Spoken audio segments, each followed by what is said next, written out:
Hello everybody and welcome back to FantasyFootballFix.com. My name is FPL Phillips, and you might remember here on the channel last season I did a series called Eddie versus the Algorithm, and that was where every single game week of the season I put together my own team that I thought was going to score the most points for that game week. But at the same time the computer was putting together its own team, the Algorithm team if you will, and that is what we're going to be revealing today. I did pretty well against the Algorithm, but it definitely held its own last season when I took it on. But we're not just going to be revealing it for one game week, Game Week 1, we're actually going to be revealing it for Game Week 1 to 5, just so that we're seeing over the course of the first few game weeks what is the best team to go with when you look from the computer. And just to mention that, of course, the Algorithm team is constantly changing. It's updated based on a very wide, complex structure of statistics that is way beyond my scope. So if you want to check it out and see the updated team, if we're getting towards the Game Week 1 deadline when you're seeing this, then feel free to follow the links down in the description. You can check out the Algorithm team for yourself in its very latest format. If you're new around here, do remember to subscribe to the Fantasy Football Fix channel. It is much appreciated and really does help us out. But without further ado,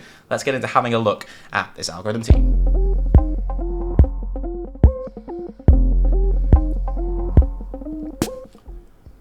So let's kick it off then with the goalkeeper. Between his stakes in this 4-4-2 formation is going to be Meslier of Leeds, who doesn't look a too shabby 4.5 million option. Very good if you look in terms of save points last season, which is no surprise really considering how many shots Leeds were conceding. But if they've improved defensively under Marsh and they can come into this season and take advantage of what is a pretty decent set of fixtures, then I really do like him as a pick and could be a great option to go up against the likes of Raya and Sanchez at his price point, or even act as an alternative for going for the big boys with Edison and Allison at 5.5 if you're considering going that way. But that is who they've gone with in goal, the Algorithm, which I am quite surprised with, to be honest. I haven't seen too many options like that going for in goal last season when I was taking on the Algorithm, so I rate that. It's quite a bold pick. 3% ownership for Meslier is not very high at all, so it could be a nice cheeky differential going into the start of the season. But in defence then, we've got a back four. Trent Alexander-Arnold really needs no discussion at this point.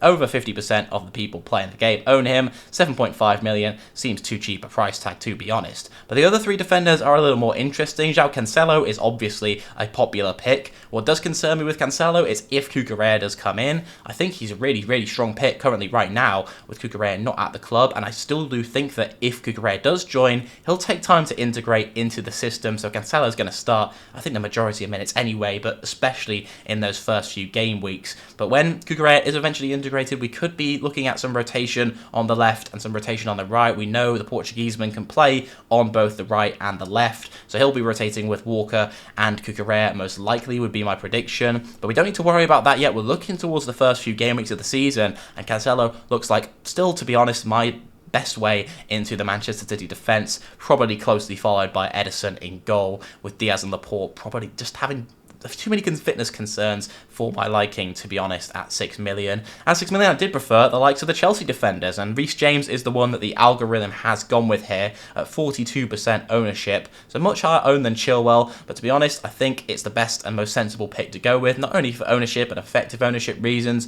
but Chilwell probably carrying a little bit of a niggle. Tuchel not making some very positive comments as well about the Chelsea backline, so probably putting me off a double up or even a triple up that I've seen in some teams, given the fact that the prices are very tempting, with Mendy down at 5.0 and both the wing-backs at 6.0. So James, I think, seems the most sensible if you're just going with that one Chelsea asset, which I think seems to be the strongest thing to do and most sensible thing to do going into the start of the season. And then there's Nuri, a 4.5 million defender from Wolves, who's faced a lot of minutes troubles in the past, really, and I've put some comparison towards him and three other 4.5 million defenders who I like the look of or seem popular options. Tomiyasu is there, and to be honest, for the majority of drafting that we've had since the game's launch, has seemed the 4.5 million option of choice. He's got some very nice data when it looks at clean sheets, and Arsenal have some very nice fixtures, so you'd think a match made in heaven, right?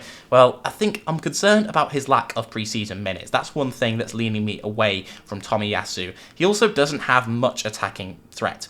When you look at the Arsenal defenders, we've also got Ben White there at 4.5 million. So it makes me think you may as well go with Ben White as well. Tomiyasu seems to be the most popular though. Granted, he's more attacking, but if he's going to miss out on minutes, we saw Ben White actually starting at right back one game, showing that he can play in that right back role during pre-season. Maybe it was just a pre-season thing, but Arteta doing it anyway could show that Ben White might actually be the better option if he can cover a number of positions, whereas Tomiyasu, as we know, playing at that right back role most of the time and doesn't get forward that much. I think that's going to be emphasised even more with Zinchenko coming in. If he ever does start off the left, we know he will probably be playing in the midfield, but there will be times, I'm sure, where he's called on at that left wing back role. He's going to want to come forward, and that means Tomiyasu comes across and tucks inside to provide the balance to the team. So he's not getting forward that much. I know he got a nice assist for Martinelli last season, but not much more than that in terms of attacking threat. So Tomiyasu is one, to be honest, I'm taking with a side of caution, and I'm looking towards more the likes of Dalot, who you can see at the top right. In terms of data for underlying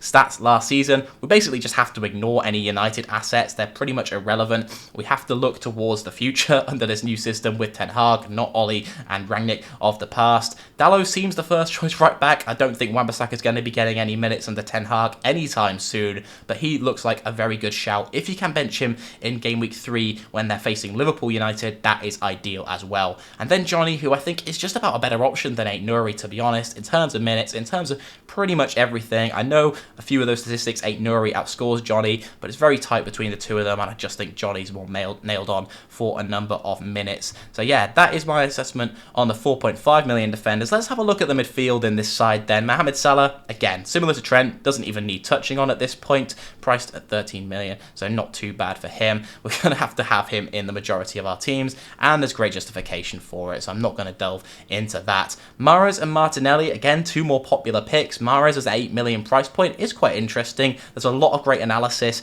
on all the 8 million midfielders here on the channel, especially. We've had some of that, so you can check that out if you want to and get your own take. But Mahrez is very near the top of my list when you look at the 8 million midfielders. Made some comments the other day as well that could be hinting towards the fact that he still might be on penalties, which is taken away from Haaland's appeal and adding that more onto Mahrez as an 8 million option. Martinelli at 6 million, a very popular pick. Again, could be on penalties himself. Priced at only 6 million and 13% owned. So very, very nice for him too. And is probably my favourite Arsenal asset. I know it's very tight between him and another individual that you're about to see in the front too, I'm sure. But Harvey Barnes is one there actually as well. So 4.5% ownership for him, priced at 7 million.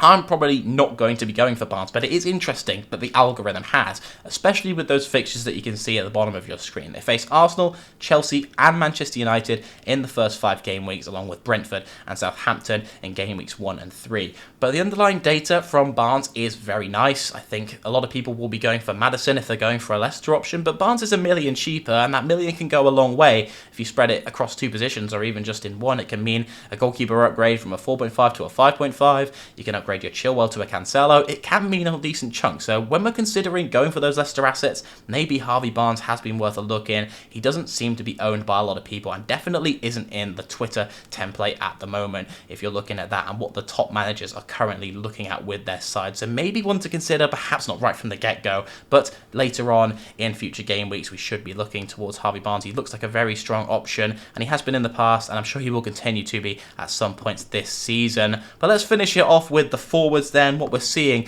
is Haaland and Jesus. Unsurprising, very popular picks at the moment, both very high ownership. Haaland, as I mentioned, maybe off penalties, and Kane, I think, to be honest, every day it's looking more and more like he's becoming the more popular option, getting a lot more minutes, getting a lot more returns in pre-season. Haaland on that individual training regime as well, which is a little bit concerning. So maybe Harry Kane will be there in time, but we're seeing right now Haaland in the algorithm 11, and then Gabriel Jesus completes a double up in the Arsenal attack with Martinelli. 63% ownership, great value at 8 million, doesn't need justifying to me. But yeah, let's have a look at the bench then. If we have a look towards there, just a 4.0 keeper, Williams, Andreas, and then a 4.5 million forward as well. So the very most budget template picks for that position. 4.5 million in midfield, Andreas is your go-to really, De Silva's another option, and then Nico Williams at 4.0. So not much cover on the bench, but equally with the 5 sub rule, do we need it that much? I can't see many players in this 11 who are concerned about minutes with, perhaps maybe Aït-Nouri, but that's probably about it in terms of rotation. Maybe even Mahrez, but To be honest, with the 5-sub rule, I'm sure he'll get minutes either way, whether it's from the bench or from the starting 11. So that's going to wrap up the algorithm team. I hope you have enjoyed. As mentioned, it's constantly changing. Check out the links in the description if you want to see the current team. And I'll see you all very soon. Goodbye.